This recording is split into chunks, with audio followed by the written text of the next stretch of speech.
kulanti wacan saaxiibayaal ku soo dhawaad warkeena janaalkii qodobada aad ku daawan doontaan warkeena waxaa ka mid noqon doona taliya ciidanka xoogga dalka Soomaaliyeed sareeyo guutooda waa Yuusuf Raage oo ka hortagay qorshe halis ku ahaa Cabdicasiis Maxamed Laftagareen oo ay diyaarinayeen Mukhtaar Roobo Cali Abu Mansuur iyo siyaasiyiin kale xoga sir ayaan idinkaga soo gudbin doonaa saaxiibayaal iyo dhammaan xubnaha ku lug yeeshay qorshahaasi la doonayay in lagu waxyeeleeyo madaxweynaha maamul goboleedka Koonfur Galbeed dhanka kale taliyaha ciidanka xoogga dalka Soomaaliyeed waxa uu istaagay inuu dusha saarto mas'uuliyadda amni ee madaxda dowlad goboleedyada ka soo horjeeda Xasan Sheekh Maxamuud iyadoo gabi ahaan uu hakiyay dhaqdhaqaaqyo ka soconaya caasimadda oo ka dhan ah madaxdaasi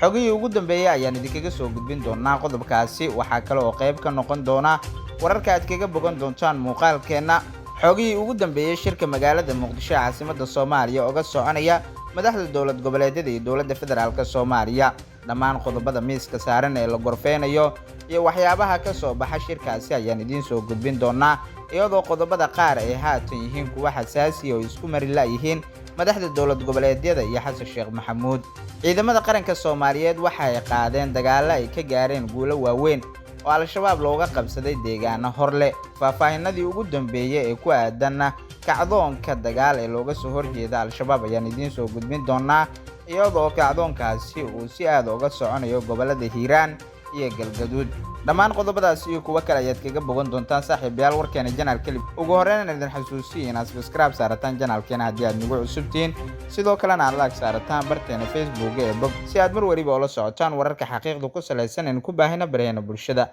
sidoo kale like saar muuqaalkan saaxiibadada la sii wadaag aragtidaadana noogu reeb halka commentiga ee ku qoranta waxaadna ka soo heli kartaa dhammaan qodobada warkeena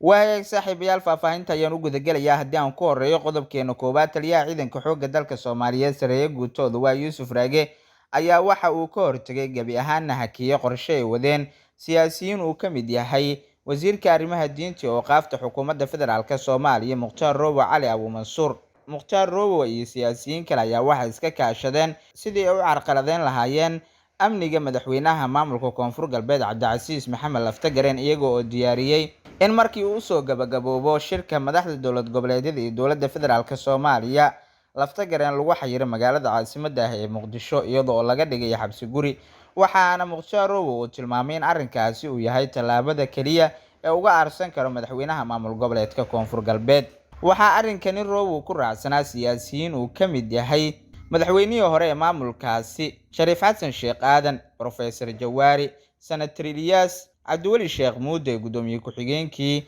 koowaad ee baarlamaankii hore Mahad Maxamed Salaad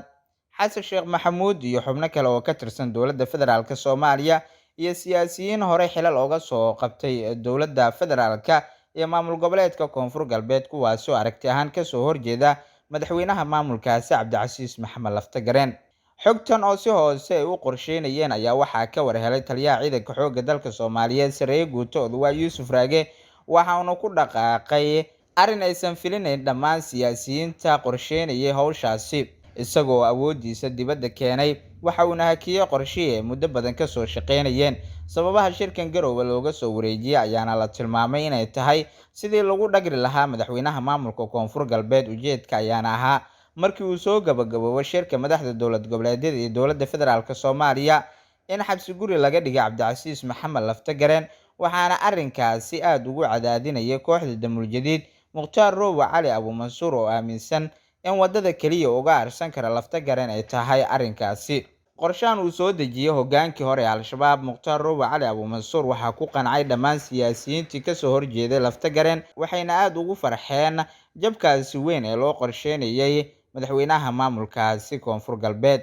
taliyaha ciidanka xoogga dalka Soomaaliyeed sareeyo guutooda waa Yuusuf Raage oo mar walba u taagan sare u qaadida sharciga iyo dastuurka Soomaaliya sidoo kalena u dhaartay difaaca muwaadiniinta Soomaaliyeed ayaa waxa uu ka hortagay arrinkaasi taliyadu ayaa waxa uu tilmaamay inuu tilaabo ka qaadi doono cid kasta oo ku lug yeelata arrinkaasi waxa uu digniin u diray xubnaha siyaasiyiinta ah ee qorsheynaya arrinkaasi halista ah taliyaha ciidanka xoogga dalka Soomaaliyeed wuxuu si cad u soo hadal qaaday Mukhtaar Roobo Cali Abu Mansuur oo qorshahan fulintiisa loo xil saaray sidoo kalena maskaxda ugu weyn ku lahaa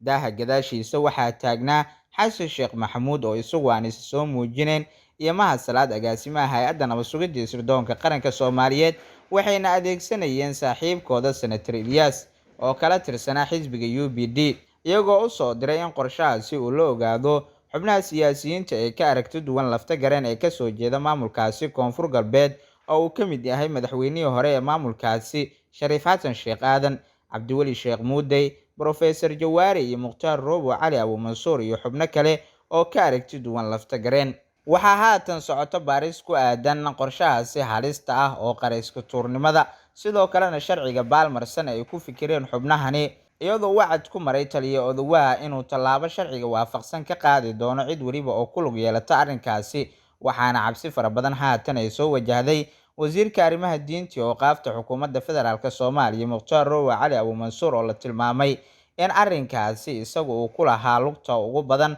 uuna ku magacaaban yahay. Midaasina waxay ka dhigi doontaa in baarista lagu helo faldambiyeedyo ka dhan ah weerarka ay qorsheynayeen siyaasiyiintan ka soo horjeeda laftagareen iyadoo ay suuragal tahay in loo maxkamadeeyo Mukhtaar Roobo Cali Abu Mansuur. dhowr mar hore waxaa jirtay in madaxweyne Xasan Sheekh Maxamuud uu isku dayay in Odawaha Yuusuf Raage uu adeegsado arrimo siyaasadeed oo isaga oo quradan ugu jirtay. waxaana taliyaha ciidanka xoogga dalka Soomaaliyeed si cad ugu sheegay madaxweynaha Jamhuuriyadda Federaalka Soomaaliya Xasan Sheekh inuusan qaadin tallaabo siyaasadeed oo danaysi ah isagoo sheegay inuu u dhaartay difaaca qaranka, diinta iyo dalka Soomaaliyeed.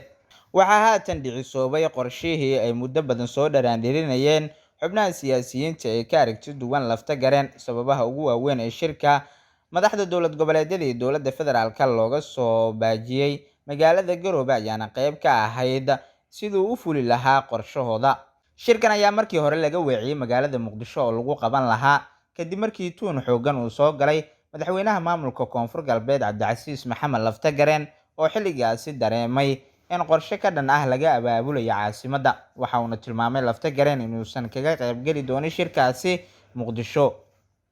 Saciid Cabdulaahi Deni ayaa dhankiisa fidiyay gogol ku aadan shirka madaxda dowlad goboleedyada iyo dowladda federaalka Soomaaliya kaas oo lagu waday inuu ka qabsoomo Garowe. waagaag saaxiibayaal, qaybihii dambe ee warkeen ayaan ku sii siqeynaa markana qodobadeena kale haddii aan sii anbaqaadno. waxaa magaalada Muqdisho caasimadda Soomaaliya ka furmayay shirka madaxda dowlad goboleedyada iyo dowladda federaalka Soomaaliya. shirka oo 2 maalmood socon doona ayaa waxa uu ku soo aadayaa xilli xasaasi ah oo uu taagan yahay khilaaf sii darsaday oo ka dhexeeya madaxda dowlad goboleedyada iyo madaxweynaha Jamhuuriyadda Federaalka Soomaaliya maadaama gebi ahaan lagu kala kacay kulankii ay yeesheen wasiirada maaliyadda dowlad goboleedyada iyo wasiirka maaliyadda xukuumadda federaalka Soomaaliya. midkaasi oo la doonayay in lagu dhaqo madmadow siyaasadeed oo soo kala dhex galay madaxda dowlad goboleedyada iyo dowladda federaalka oo ku aadanaa qaybsiga deeqaha Soomaaliya ee ka hesha dalalka caalamka.